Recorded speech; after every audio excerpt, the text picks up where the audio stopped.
Ok, bueno, bienvenidos todos la noche de hoy a ya la culminación de este gran maratón de sexualidad, así que les agradecemos a todos su presencia.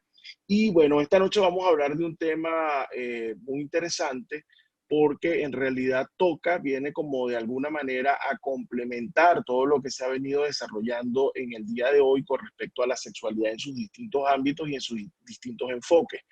Sin embargo, acá nos vamos a concentrar en qué es lo que nos está diciendo la neurociencia, es decir, el estado de la ciencia del cerebro sexual femenino versus el masculino, porque aunque pudiéramos pensar que así como el corazón, los pulmones, los riñones son órganos que deberían ser iguales en todos los seres humanos, pues resulta que el cerebro es diferente.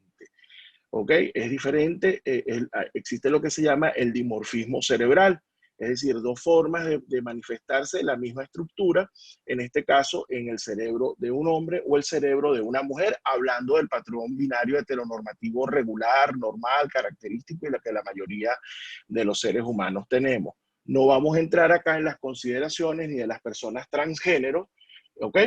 Nos vamos a referir exclusivamente a la diferencia que existe entre el cerebro masculino y el cerebro femenino de personas cisgénero, porque es donde se han realizado la mayoría de estos estudios.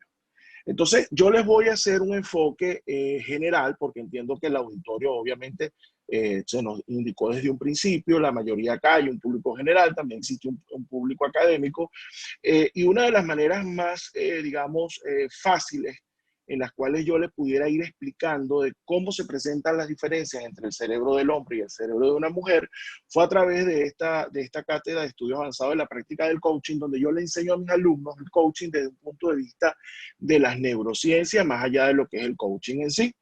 Y esto permite que muchos de ellos que no son médicos, ni son psicólogos, ni son sexólogos, puedan comprender un poco de qué va todo este asunto y cómo la neurociencia estudia la diferencia entre cómo se comporta un cerebro masculino y un cerebro femenino, que ya aprendimos que no son iguales, ni desde el punto de vista anatómico, ni desde el punto de vista fisiológico, es decir, de funcionamiento, y tampoco desde el punto de vista neuroconductual y obviamente desde el punto de vista sexológico.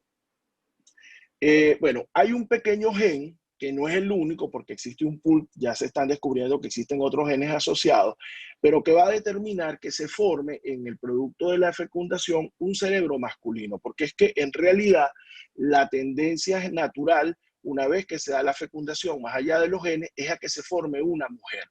Es decir, para que se pueda desarrollar un varón, tienen que suceder una serie de procesos metabólicos, genéticos, unos mecanismos un poco más complejos para poder desviar la ruta general que es hacia la formación de una hembra.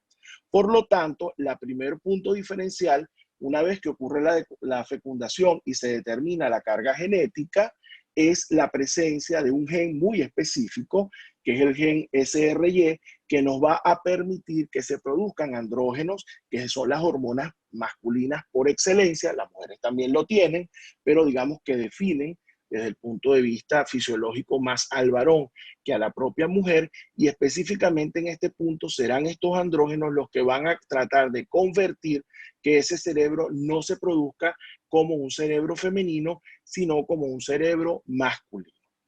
En términos generales, aunque en la fecundación, es decir, al momento que se une el gameto femenino, el espermatozoide con el óvulo, ya se determina genéticamente, en teoría, qué es lo que se debería desarrollar, es decir, si es un varón o es una hembra, y digo en términos generales porque hay excepciones, pero hasta la 8ª semana de la gestación, es decir, en esos primeros 2 meses, ambos cerebros son bipotenciales. ¿Qué quiere decir? Que de ahí se puede desarrollar un cerebro masculino o se puede desarrollar un cerebro femenino. Obviamente, al momento de la fecundación se marca el determinante genético para que estos se desarrollen, pero luego, a partir de allí, tienen que ocurrir en las 8 primeras semanas del embarazo una serie de mecanismos para ir preparando la ruta para que se produzca la diferenciación entre estos dos tipos de cerebro, y que por lo general debería corresponder también con la diferenciación corporal para generar una persona cisgénero, es decir, una persona cuya identificación cerebral sea consona con su identificación corporal. Si no, pudiese ocurrir, por ejemplo, la generación de una persona transgénero, donde, por ejemplo, ustedes habrán escuchado una mujer atrapada en el cuerpo de un varón o un varón atrapado en el cuerpo de una mujer. Hay otros ejemplos un poco más complejos de entender, pero para que más o menos me puedan hacer la diferencia. Entonces, fíjense, la primera diferencia se establece ya al momento de la fecundación. La segunda arranca a partir de la 8ª semana del desarrollo para que se produzcan una serie de cambios y se pueda producir un cerebro masculino o un cerebro femenino. Pero ya una vez que ese bebé nace, ¿okay?, que ocurre el nacimiento como tal, van a ocurrir también unos cambios a nivel de la infancia temprana entre los varones y las hembras que van a ir enrutando ese cerebro más hacia el dimorfismo cerebral, es decir, hacia la consolidación de un cerebro masculino o un cerebro femenino. Y aquí empezamos a ver ya también diferencias marcadas entre ambos. Lo primero que ocurre se le llama pubertad cerebral masculina infantil porque ocurre aproximadamente entre los primeros 6 a 9 meses de vida. ¿Ok? Una vez que ya el niño obviamente ha nacido, no estamos hablando ya de gestación, ya este niño nació, este varoncito nació, ya tiene entre 6 a 9 meses y en ese momento ocurre una tormenta de producción androgénica que va a ayudar a conformar los circuitos cerebrales masculinos, cosa que en la hembra no pasa de esa manera. La pubertad infantil femenina es mucho más prolongada y puede inclusive llegar a durar a los 2 primeros años de vida. Fíjense que el varón, entre 6 a 9 meses, es como que se les termina de configurar en esa etapa de la vida su cerebro como un cerebro masculino, mientras que la hembrita va a tardar aproximadamente hasta los 2 primeros años de vida por la producción de estrógenos a nivel ovárico y se va a producir esta, entre comillas, pubertad infantil que se llama. Así una manera como de describirlo para poderlo comparar. Luego esto se va a reactivar a la adolescencia. Entonces ya fíjense los cambios que se vienen produciendo en el momento mismo de la fecundación que nos van a marcar la diferencia entre la producción de un cerebro masculino y la producción de un cerebro femenino. Cuando se llega a la adolescencia, a partir de los 9 años, tanto a los varones como a las hembras le van a ocurrir cosas diferentes. Y esto va a consolidar lo que ya se viene produciendo desde el mismo momento de la fecundación a lo largo de toda la gestación y obviamente en las primeras etapas de la infancia. En la adolescencia, a los varones, ¿okay?, es sabido que el periodo puberal se caracteriza por el desarrollo hormonal. Los varones comienzan a producir estrógeno, las mujeres comienzan a producir, los varones empiezan a producir testosterona, fundamentalmente las mujeres comienzan a producir estrógeno y serán estas 2 hormonas las que van a terminar de producir los cambios de maduración en el cuerpo que se van a dar a lo largo de todo el periodo de la adolescencia. Sin embargo, esto tiene una particular importancia no solamente en el desarrollo per se corporal, sino también en el desarrollo cerebral. En el caso de los varones, estos andrógenos van a hacer que se consolide la figura del cerebro masculino y se le marca mucho más el deseo sexual urgente que no lo tiene tanto como la hembra. ¿Ok? No es que la mujer o la niña o la adolescente no vaya a tener deseo sexual, pero siempre vamos a ver que en los cerebros masculinos el deseo sexual es mucho más urgente que en los cerebros femeninos.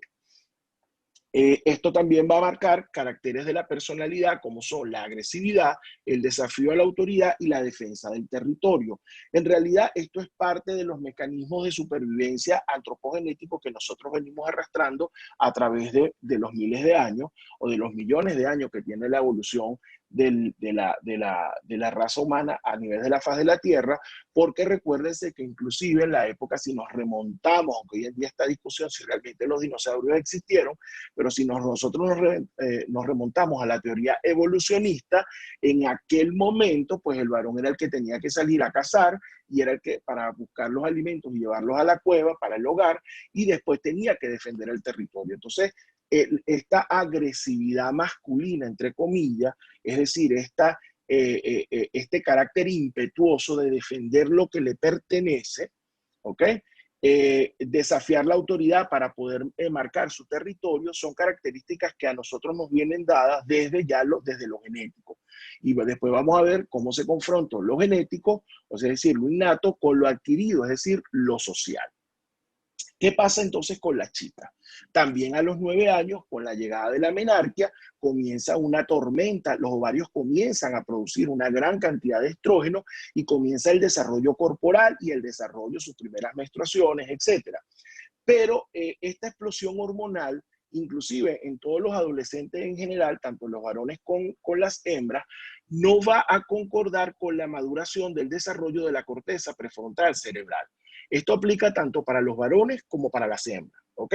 ¿Qué pasa? Por eso es que los adolescentes tienen muchas veces tantos conflictos, no es que todos los vamos a encasillar, pero es como que ellos tienen, y desde el punto de vista sexual inclusive se marca bastante, su deseo sexual es mucho más frenética que la capacidad de procesamiento que ellos tienen a nivel de la corteza prefrontal para generar ideas, además que los valores están en proceso de construcción, se terminan más o menos, se dice que alrededor de los 21 años, en promedio la persona termina como de construir sus valores básicos y después, si bien después los puede modelar a lo largo de la vida, en función de las cosas que le sucedan, pero en términos generales, ese desarrollo hormonal no está como que muy acorde con el desarrollo cerebral.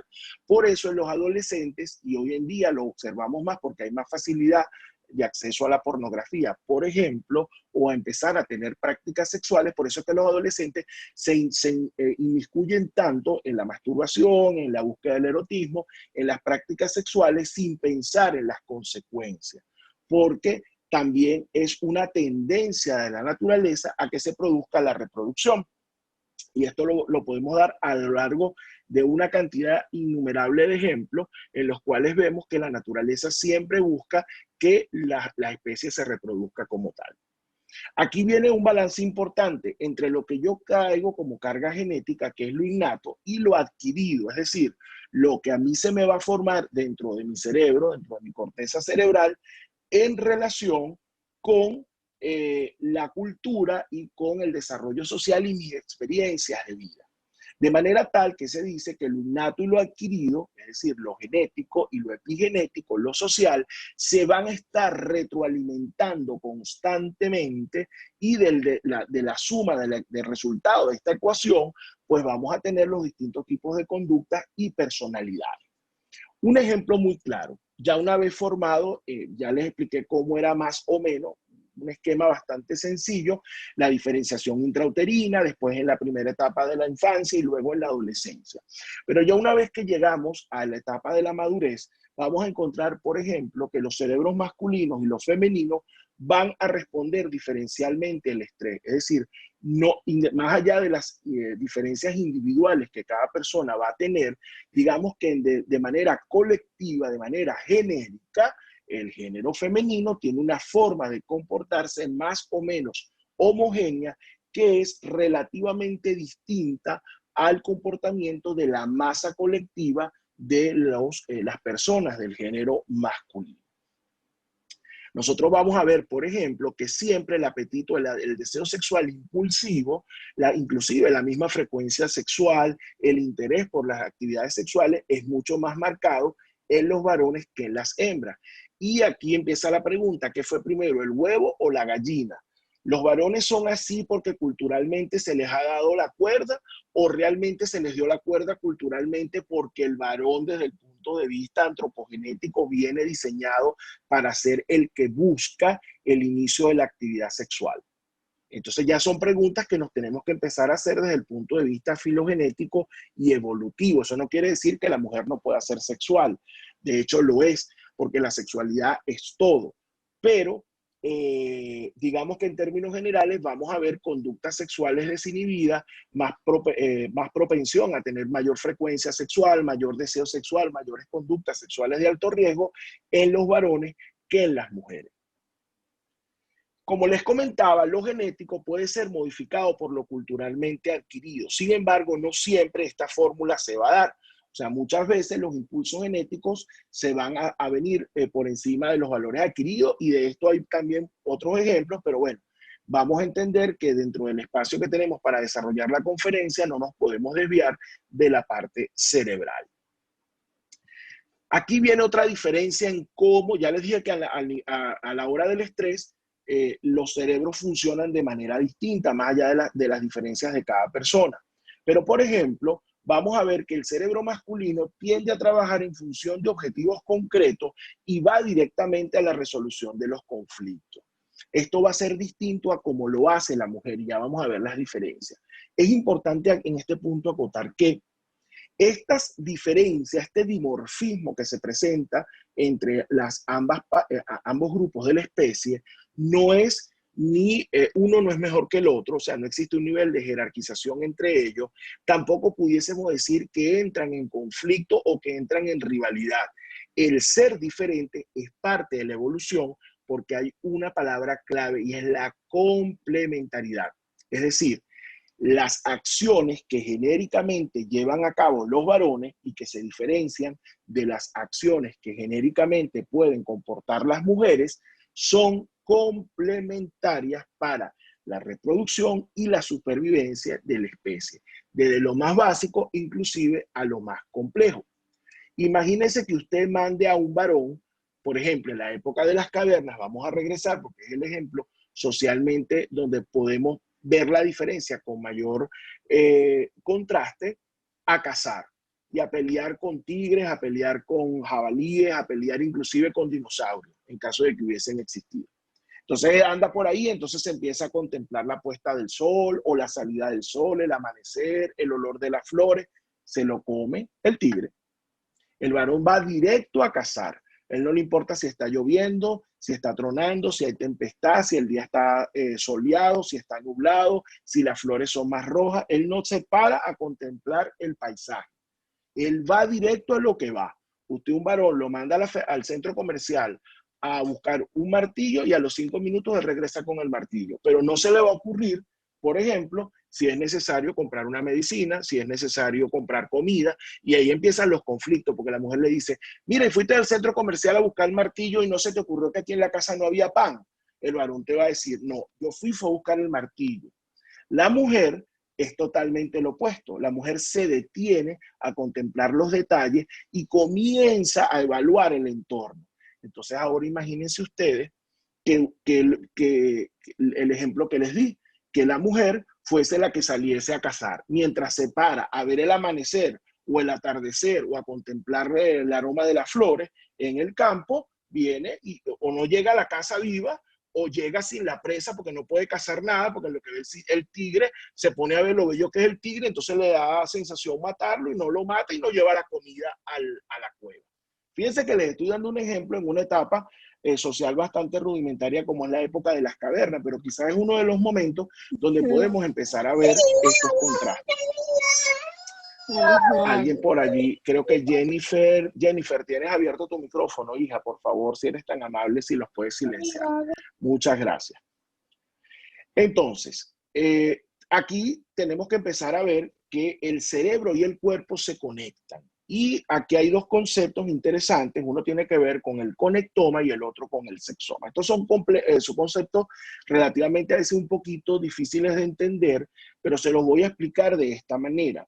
El conectoma es como el internet del cuerpo. Es la manera como todo tu cuerpo se conecta desde lo cerebral, a nivel celular, a nivel bioquímico, a nivel hormonal, cómo tu cerebro sabe, por ejemplo, que tu pie está caminando, cómo sabes tú que hay frío, que hay calor, que tienes que reaccionar.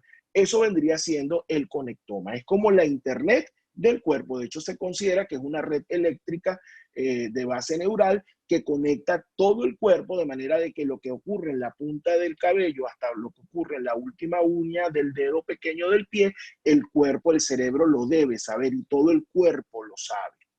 Ahora bien, existe dentro de esa internet otra red mucho más individual.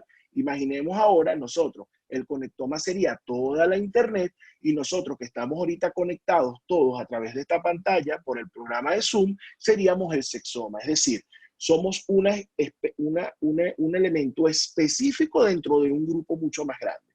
Entonces el conectoma se refiere a el reconocimiento corporal general y el sexoma se refiere específicamente a las características fisiológicas, anatómicas, funcionales de nuestra sexualidad. Es decir, el sexoma es parte del conexoma y se tienden a reconocer, de manera que el propio cuerpo y el cerebro se reconocen entre ellos y allí es donde viene la diferencia entre una persona cisgénero, es decir, que su desarrollo cerebral y corporal son acordes. Si soy hombre, tengo un cerebro masculino, o si soy mujer, tengo un cerebro femenino y voy a ser un cisgénero. O si hay discordancia entre ellos, se puede dar el caso de los transgéneros, ¿no? Y el ejemplo que les daba al principio. Por alteraciones en la diferenciación del desarrollo cerebral, entonces se forma el famoso concepto de mujer atrapada en el cuerpo de un hombre o un hombre atrapado en el cuerpo de una mujer. Ahí existe una inconcordancia entre el conectoma y el sexoma, y bueno, eso tiene una serie de implicaciones que no vamos a tocar la noche de hoy, pero que nos permite también comprender la diferencia entre el cerebro masculino y el cerebro femenino. Con el tema de la empatía también suele haber una diferencia. La empatía es ese sentimiento que tú tienes hacia las demás personas, donde eres capaz de ponerte en los zapatos del otro y comprender emocionalmente qué es lo que le está sucediendo. Los varones, ¿okay?, tienden a tener un tipo de empatía un poco más lógica. Las mujeres, su empatía es mucho más emocional y ya vamos a dar ejemplo de esto. Hay un elemento interesante que se da en las parejas heteronormativas, es decir, dentro del patrón binario varón-mujer, donde el cerebro masculino suele volverse más empático desde el punto de vista emocional, fisiológicamente durante el embarazo de la pareja. Y a esto se ha llamado síndrome de la cobae. Quizás algunos, muchos acá, en algún momento en sus estudios lo habrán visto, pero si no ha sido así, pues se los presento. Y pasa bastante que en la consulta llegan, por ejemplo, y pasa también inclusive cuando están enamorados, no solamente el síndrome de la cobada tiene que ver durante la etapa de gestación y el nacimiento del niño. El varón suele volverse más casero, más hogareño, se dedica al hijo o a la hija o a los hijos que hayan nacido, y eso también hace inclusive que baje hasta su frecuencia de deseo sexual, se vuelve menos agresivo y se pone más empático y emocional. Pero esto también puede ocurrir a nivel de la fase sexual cuando un varón se enamora. Y es que puede llegar a ocurrir que un hombre profundamente enamorado, no necesariamente va a ser así, pero un hombre profundamente enamorado eventualmente pueda bajar paradójicamente el deseo sexual o la frecuencia sexual o el deseo sexual impulsivo. No es que no desea la pareja, sino que con menos frecuencia, porque quizás está muy enamorado y eso hace que haya una especie de síndrome de cobada que él no lo sabe reconocer, pero que lo lleva a ser un poco más monógamo y, por supuesto, en contraposición, menos promiscuo. Fíjense qué interesante es la diferencia que se van a dar entre ambas estructuras cerebrales. Esta lámina nos representa un ejemplo característico de cómo anatómicamente y estructuralmente hay diferencias entre el desarrollo cerebral masculino y femenino. Existe un par de estructuras cerebrales que las tenemos todos los seres humanos, que es el área preóptica medial y la zona del hipotálamo. Esta zona es la zona donde el área preóptica premedial, perdón, del hipotálamo es el área donde se desarrolla fundamentalmente el impulso sexual de todos los seres humanos en general. Está gobernado por el sistema de recompensa, por la dopamina, por la noradrenalina o norepinefrina. Esta área en específico está desarrollada 2 veces y media más en los cerebros masculinos que en los cerebros femeninos. El varón, por tanto, tiende a tener, desde el punto de vista inclusive anatómico, en la zona donde se procesa el impulso, mucho más desarrollado que el de la mujer, y eso lo vemos en general en las actitudes y las conductas sexuales. Entonces, complementando ya el concepto diferencial entre el cerebro masculino y el cerebro femenino en función de la empatía. El cerebro de la mujer tiende a trabajar con la empatía, cuidando los detalles, ¿ok?, interactuando con el entorno sin enfocarse tanto en la meta. Esto sería en cuanto a la actitud ante la vida en general. Y la empatía de la mujer es mucho más emocional. El varón va más directo a la meta y tiende a ser menos emocional y más lógico o más objetivo. Pudiéramos empezar a plantear como estas diferencias. El varón es más objetivo, la mujer es más subjetiva, el varón es más racional, la mujer tiende a ser más emocional. El varón es mucho más empático que la mujer en términos generales y estas empatías tienden a ser diferentes. Ahora bien, como les decía, la empatía del cerebro masculino tiende a ser más cognitiva. De hecho, se procesa anatómicamente en una zona que está justamente arriba de los lóbulos de nuestras orejas, que es la zona de las uniones temporoparietales. Ahí es donde se hace el procesamiento de la empatía del varón. Entonces, por ejemplo, les voy a dar un ejemplo muy puntual. Un hombre observa a otro hombre pegándole a una mujer.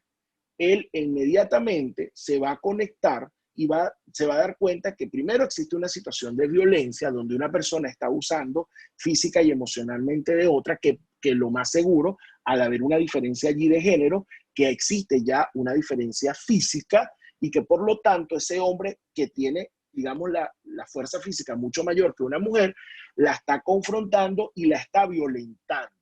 Entonces, el hombre, ¿qué es lo que ve? Ve la situación objetiva de peligro y va y se le lanza encima al violento para contenerlo o bien también para él caerle a piña, como decimos en Venezuela, a pelear para lograr desvincular ese proceso de violencia e ir, por supuesto, a castigar al que la está infringiendo. Si esa misma escena la viese una mujer, también va a reconocer el episodio de violencia, pero ella no lo va a ver como el peligro físico que la mujer está corriendo frente a un varón que la supera en fuerza y que está abusando de ella violentamente, sino lo va a tratar de ver desde la parte empática, o sea, se va a poner del lado de la mujer, pero como el sufrimiento que esa mujer puede estar sufriendo desde el punto de vista emocional en ese momento particular por estar sufriendo violencia de género, por ejemplo. Entonces, si llegase una pareja, supongamos que existe una pareja que está peleando, donde el hombre está abusando violentamente de su pareja femenina, y llega una pareja y ve la situación, lo más seguro es que el varón se va a ir directamente a confrontar. Usted dirá, bueno, es lógico, pero el varón se va a ir directamente a confrontar al otro varón, a separarlo de la situación violenta, a contenerlo, a reprimirlo, ¿okay? O a darle su merecido, y la mujer va a ir a atacar, a cobijar a la víctima y a empatizarse emocionalmente con ella. Entonces, ahí existe una diferencia en cómo ambos cerebros se están comportando. Muchos se preguntan, entonces uno es más inteligente que el otro, siempre se dice, la mujer es más inteligente que el hombre desde el punto de vista emocional y el hombre es más inteligente que la mujer desde el punto de vista racional. Eso es falso. Ambos tienen las mismas capacidades intelectuales, tanto cognitivas como emocionales. Lo que pasa es que una cosa es capacidad y otra cosa es la manera como tú las vas a procesar. Entonces, todos los seres humanos somos iguales. Todos los seres humanos tenemos la misma dignidad y debemos tener los mismos derechos y las mismas oportunidades. Pero todos los seres humanos no somos iguales. Los varones son de una manera física, las mujeres son de una manera física. Ya aprendimos hoy que los cerebros se comportan de manera distinta. Inclusive las capacidades fisiológicas son diferentes. Es más, las mismas personas dentro del mismo género van a variar. No es lo mismo una niña que una adolescente, que una mujer de 25 años, que una mujer embarazada o que una mujer de 60. Dentro del mismo género y dentro de la misma especie, tú vas a ver que inclusive dependiendo del grupo etario y de ciertas características, las personas podemos ser más vulnerables, menos vulnerables, con capacidades distintas. Pero los derechos van a ser lo mismo, la dignidad es la misma. Entonces, eso mismo ocurre a nivel intelectual. Ni el hombre es más inteligente que la mujer, ni la mujer es más inteligente que el hombre. Simplemente tienen maneras distintas de procesar la inteligencia. El varón tiende a ser más racional y la mujer tiende a ser más emocional. Pudiese decirse que la mujer tiene más inteligencia emocional. Digamos que innatamente viene con mecanismos adaptativos que hacen que se exprese con mayor inteligencia emocional. Eso no quiere decir que el varón no la tenga y viceversa. De hecho, no sé si ustedes saben que el número exacto de científicos que han hecho grandes aportes a la ciencia es más o menos similar. Pareciera que en la cultura occidental y todo el patriarcado y toda esta pote de humo que nos han tratado de vender, se da como a entender de que, bueno, todos los premios Nobel se lo dan a los hombres o los hombres son los que más han producido hallazgos científicos, y no, desde el punto de vista matemático y estadístico, el número de mujeres científicas es casi igual, prácticamente parejo con el de los varones. Entonces se ha demostrado que no existe ninguna superioridad intelectual objetiva entre los dos géneros, simplemente que se expresan de maneras diferentes. Y como les dice la lámina, el varón es mucho más hábil en la resolución de objetivos y conflictos, por eso va a la guerra, defiende, monta el territorio, es más hábil para actividades de competencia, actividades deportivas, actividades militares, y la mujer tiende a ser más social, es más empática, es más para estructurar la sociedad. La mujer es mucho más diplomática que el varón. La mujer obviamente está diseñada para crear, para cultivar el germen de la sociedad, que son los hijos. ¿Sí? Lléguele a un varón, a un niñito, y bueno, si lo consigue vivo de regreso es de casualidad. En cambio, la mujer, por eso es que dice, bueno, cada mujer carga con su muchacho. Eso también lo han generado como un estereotipo, pero en realidad, más allá de un tema social, o que podamos haber de alguna brecha en cuanto a las características de los géneros, en realidad la mujer está diseñada para atender a los hijos, el varón está diseñado para buscar y proveer todo al hogar. Entonces, ahí hay diferencias también en el comportamiento. Entonces, ya les comentaba que el procesamiento cerebral diferencial de la empatía en ambos circuitos cerebrales tiene características de dimorfismo, y la mujer, pues se entiende, la mujer se centra en la empatía emocional y en la comprensión del problema, mientras que el varón lo que hace es procesarlo lógicamente centrándose en la solución. Entonces, ambos tienden a ser complementarios, no son, digamos, uno no es mejor que el otro, no hay jerarquía, no tienen por qué rivalizar, simplemente son distintas maneras de procesar la realidad, son distintas maneras de tener actitud frente a los hechos, son distintas maneras de llevar adelante una sociedad, y así lo ha diseñado la naturaleza, el Dios o como ustedes quieran llamar, para que la especie no solamente se pueda reproducir, sino que además pueda supervivir. Espero entonces que con esta conferencia he tratado de ser lo más sintético posible. De todas maneras, vamos a tener unos minutos para responder sus preguntas. De alguna manera haya quedado un poco claro cuál es la diferencia entre el cerebro del hombre y el cerebro de la mujer.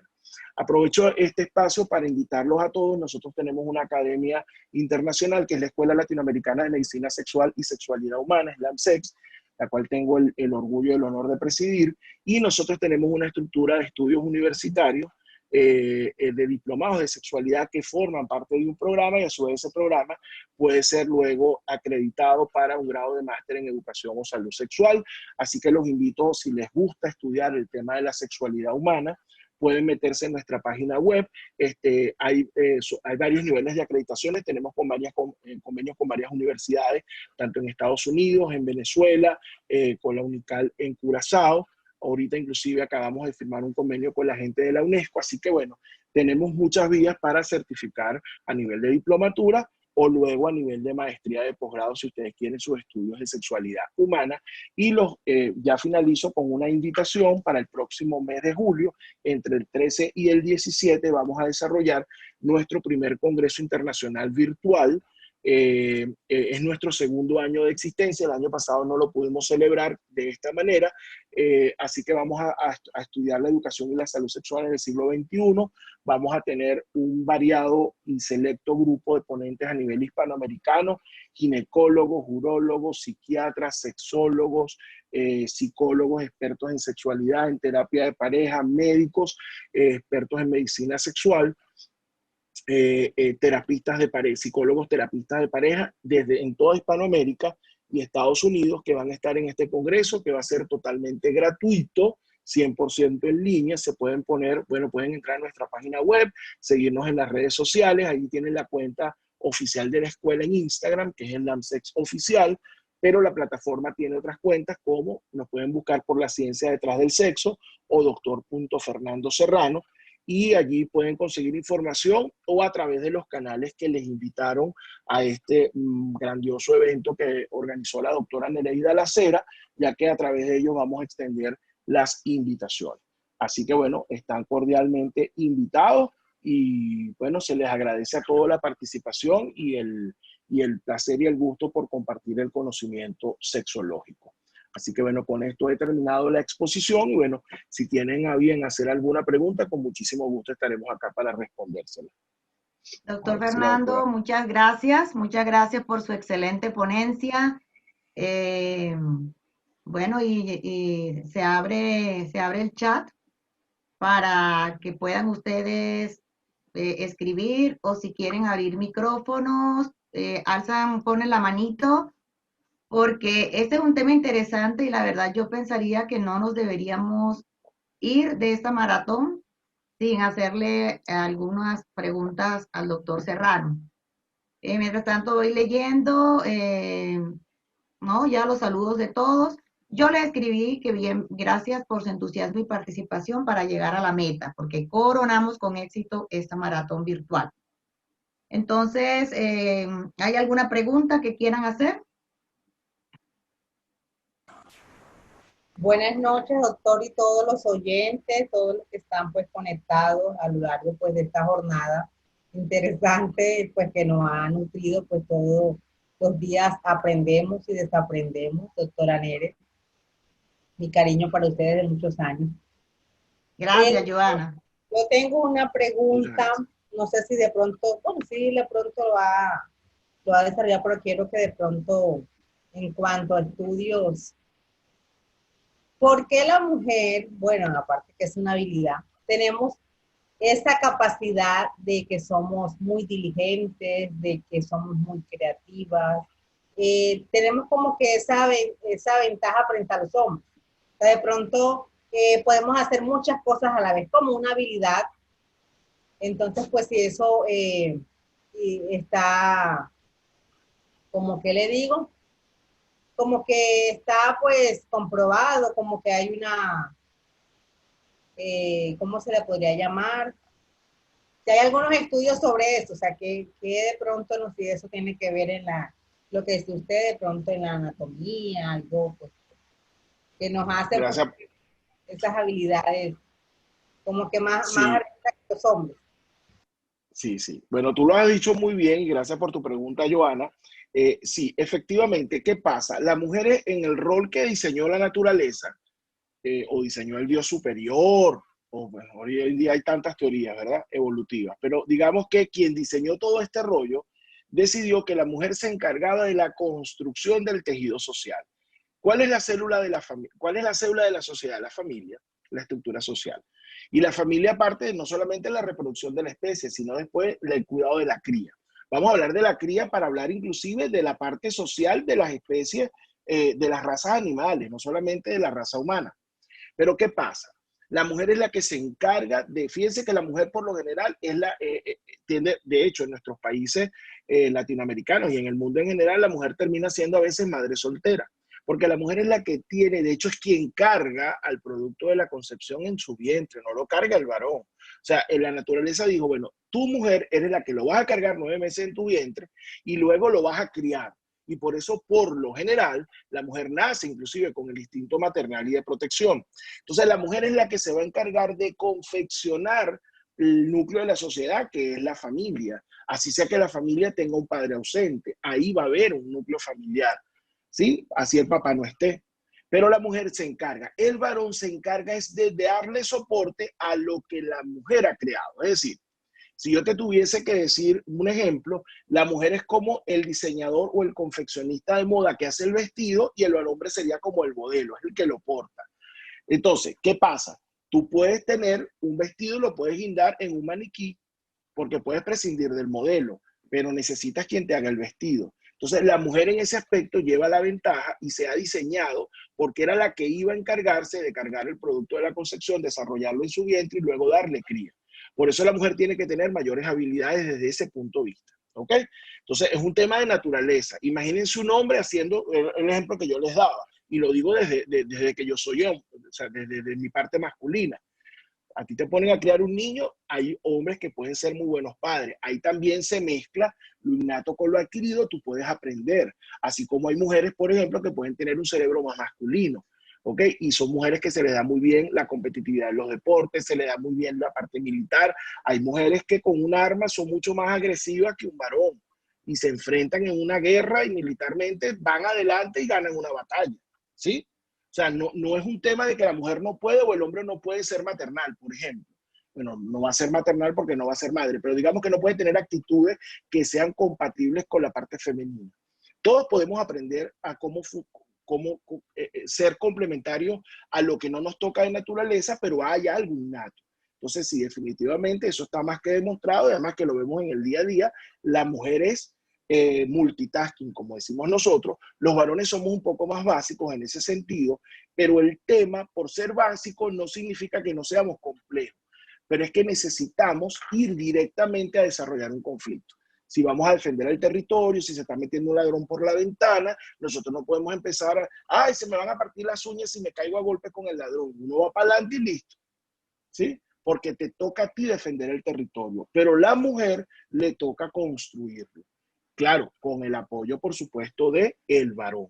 Entonces, sí, ahí tiene, de hecho, tú lo dijiste muy bien. Existen esas diferencias y, como les digo, son complementarias, porque para poder desarrollar a la sociedad necesitamos que cada quien haga su trabajo. Muchas gracias, doctor. Bueno, hay una pregunta de Oriani que, bueno, tiene relación con la respuesta que el doctor Fernando acaba de dar. Ella dice, a pesar de las diferencias muy marcadas explicadas a nivel biológico, a veces los hombres pueden expresar características más femeninas o viceversa. Las mujeres tener comportamientos de configuración mental masculina. ¿A qué se debe? ¿Es por cambios o estructuras diferentes a lo normal en su cerebro? Ya va, discúlpeme, doctora, lo que pasa es que me distraje leyendo una pregunta de una chica. ¿Me podría repetir la parte Ya. final? Bueno, Disculpe. le Pasa resumo que, que cuando, uh, cuando se observan comportamientos en los hombres que expresan características femeninas o uh, viceversa, que las mujeres uh, tienen comportamientos de configuración mental más masculina, si masculina. esto se debe por cambios o estructuras diferentes a lo normal en su cerebro. No necesariamente. Hay una cosa que se llama, que yo no lo mencioné acá porque iba a ser más compleja la conferencia y queríamos que fuese algo más potable y digerible para todos, porque entendíamos que iba a haber un auditorio que no era necesariamente especialista en el tema, ¿no? Pero hay un concepto que yo no lo mencioné que se llama el mosaicismo cerebral. Y es que resulta que los cerebros femeninos no son estrictamente femeninos, sino es una mezcla de ambas cosas, y los cerebros masculinos les pasa lo mismo, de manera de que en términos generales, digamos, el patrón más arquetípico de masculino está más hacia el extremo del hombre y el más femenino hacia el otro extremo. Pero resulta que la mayoría estamos un poquito más como hacia el centro. De manera que tenemos mezcla. Y hay gente que se pone mucho más hacia el centro. Y esto no tiene nada que ver con el tema de la orientación sexual, que es otra cosa. ¿Ok? Estamos simplemente digamos, asumir a qué género pertenece y cómo te comporta. Entonces, sí, existen los mosaicismos cerebrales y que tienen muchas veces que ver con la parte, por supuesto, orgánica, genética, y en otros casos tiene que ver con las influencias de carácter social, es decir, cómo fuimos creados. Por ejemplo, hay un famoso dicho, se los voy a dar ejemplos prácticos, se dice que el hombre que fue creado por una reina trata a su mujer como una princesa, ¿correcto? Bueno, porque él aprende a tratar, él ve con el ejemplo, se aprende más con el ejemplo que con la palabra, pero él, por ejemplo, si él ve que su mamá lo enseñó y en su casa había, el papá era un trato cortés con la madre, un trato educado, no violento, la madre también lo enseñó a eso, él puede aprender a tener actitudes que quizás se pudiesen interpretar como un poco más delicadas y femeninas. De repente puede ser más colaborador en el hogar, limpia, o sea, vemos infinidad de combinaciones de pareja, donde a veces la mujer no cocina y el que cocina es el varón, o el varón es el que limpia y organiza la casa mejor que la mujer, y la mujer se enfoca más en el trabajo. Entonces ahí empezamos a ver que sí pueden definitivamente expresarse diferencias, pero que no tiene que ver necesariamente con ningún tipo, de hecho no es un tema que tenga que rayar en lo patológico. Son simplemente formas de cómo se configuran los cerebros. Nuestros cerebros terminan siendo sumas de ecuaciones, de múltiples ecuaciones. Hoy hablaban inclusive un poquito del tema del inconsciente y el consciente. La doctora Ana en la conferencia anterior, magistral por cierto, y nos hablaba de que, bueno, efectivamente el 90% de nuestros pensamientos son inconscientes y un 10% están en el momento de la fase consciente. Pero porque estamos haciendo todo el tiempo cálculos matemáticos y nuestros cerebros son la suma de ecuaciones matemáticas y procesos que tienen que ver con quién nos interaccionamos, qué genes traemos y en la sociedad cómo nos puede llevar a nosotros a cambiar. Fíjense que les dije que el estrés se afronta de una manera distinta, más allá de las diferencias personales. Creo que con eso debía haber explicado, ¿no? Lo que me estaban preguntando. Sí. A propósito, después de esa respuesta, doctor Suhaib Solay dice, Después de responder la pregunta de Oriani, ¿esas características más femeninas en un hombre pueden tener cambios en cuanto a las fases sexuales?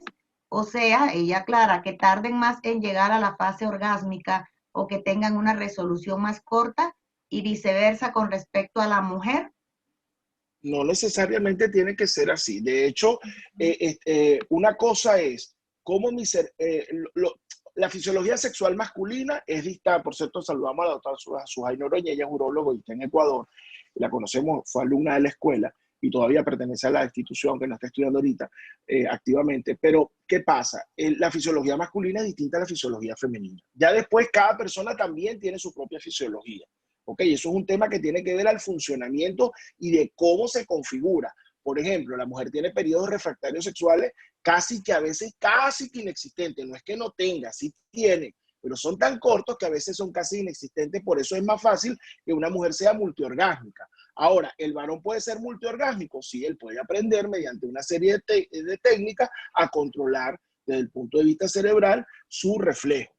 Pero naturalmente tiende a no ser tan multiorgásmico porque el periodo refractario tiende a ser mucho más largo. Y ahí hay una predisposición de carácter evolutivo. Entonces, sí, la fisiología de un varón masculina es distinta a la fisiología femenina. Y está influenciada, en cierto modo, por el nivel jerárquico superior que es el cerebro. Si tenemos un cerebro masculino y un cerebro femenino que son dimórficos, o sea, se expresan de distintas maneras, obviamente vamos a tener niveles distintos de expresión. Pero quizás en plantear de que, porque el hombre, existen varones que pueden estar con un periodo de latencia normal, hay varones con eyaculación prematura, que es la mayoría, y hay varones con eyaculación retardada, y eso no tiene que ver ni con la orientación, ni con el sexo, ni con el género. Ya son circunstancias fisiológicas particulares, si es más o menos lo que creo que me estás preguntando, Sujay. Y con la mujer pasa exactamente lo mismo. Las mujeres por lo general tardan mucho más en encender el aparato porque tienen que conectarse a nivel emocional, tienen que entrar en mood, como llamamos nosotros, no pueden estar ansiosas, etcétera, etcétera, etcétera, y tienen unas características de su curva sexual que es bastante diferente a la que tienen los varones, pero eso responde a unas características fisiológicas y cerebrales. Bueno, doctor Fernando, muchas gracias. Hay varios que están preguntando a través de qué plataforma se pueden inscribir al Congreso. Lenny, por ejemplo, dice, estuve buscando el COIVIR 2020 y no lo encuentro. Me imagino que está buscando el COIVIR 2020 y no el COVID-19, ¿no? Sí, nos cuidamos de que no se llamara COVID para que no nos fueran a mamar gallo, pero no, algún día esto va a pasar y así se va a quedar. No, lo que pasa es que esta noche prácticamente lo estamos acá, se los estamos presentando a ustedes antes de las redes sociales. De hecho, todavía no ha salido porque se están configurando los carteles finales. Les estoy haciendo, esto es un regalo de la escuela, les estoy haciendo, pues, de alguna manera retribuyéndole el honor de habernos invitado y les estamos adelantando un material. Pero de hecho, la doctora Nereida, que va a ser una de nuestras conferencistas estrellas, de hecho va a hablar sobre la anatomía del abuso sexual femenino, que fue la conferencia. Ella recibió hace, ¿cuánto, doctora? Como una hora su invitación. Hace una hora más, exacta. Estaba la doctora Ana hablando del mindfulness y estaba la doctora Nereida, le estaba llegando en ese preciso momento la invitación. Sí. Esto es un evento que está todavía en fase final de diseño y yo creo que ya para la próxima semana, en 15 días, debemos empezar los registros. Fíjense, si ustedes no son estudiantes de la escuela, o nos siguen en la plataforma y a través del ANSEX oficial nos hacen la referencia. Mire, yo estuve en el evento organizado por la doctora Nereida Bacera y nosotros con mucho gusto les tendemos invitación, o también a través de los mismos canales que los invitaron acá. Van a recibir sus invitaciones para que las puedan tener. Sí, aquí efectivamente Claudia Avilés dice gracias por la primicia y excelente su ponencia. Bueno, nos quedan aún 3 minuticos. ¿Alguien quiere hacer otra pregunta o algún comentario u opinar cómo les pareció la maratón, lo que estuviste sana? Bueno, Kevin está preguntando si se nos facilitarán las grabaciones de la maratón. Sí, de hecho, esto se está grabando en la nube mañana, porque yo también estoy apenas aprendiendo de Zoom.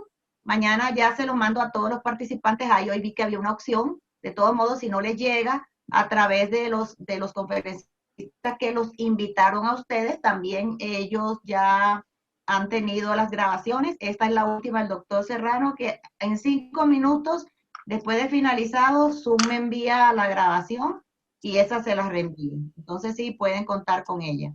Bueno, dice Oriani, excelente evento académico, gracias por el compartir conocimientos.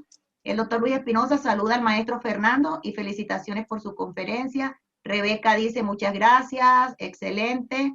Ahí el doctor Fernando está dando su contacto, www.slancet.com. Caterín, gracias por la iniciativa, excelente ponencia. Rebeca, he pasado un excelente día estudiando. Tairi, gracias por todas las ponencias. Rebeca nos manda unas caritas. Bueno, todos, de verdad, gracias a ustedes. Como dice Claudia, llegamos a la meta.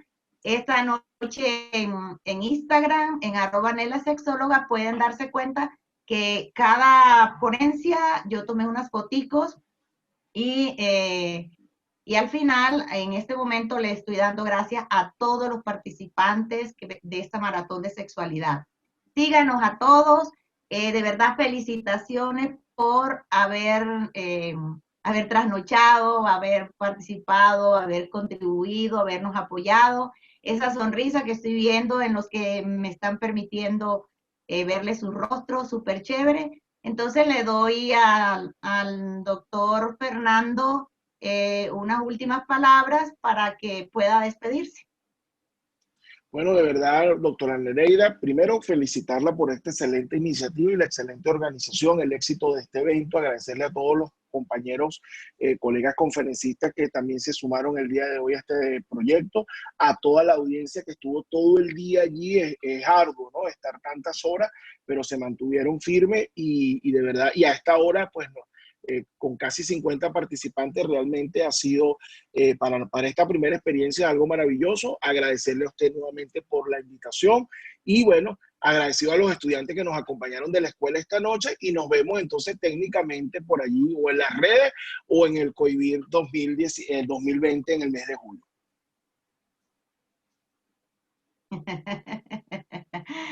Bueno, muchas gracias, de verdad, nuevamente, que tengan una feliz noche. Un beso para todos desde Bogotá, los queremos mucho. Chao. Chao, buenas noches a todos.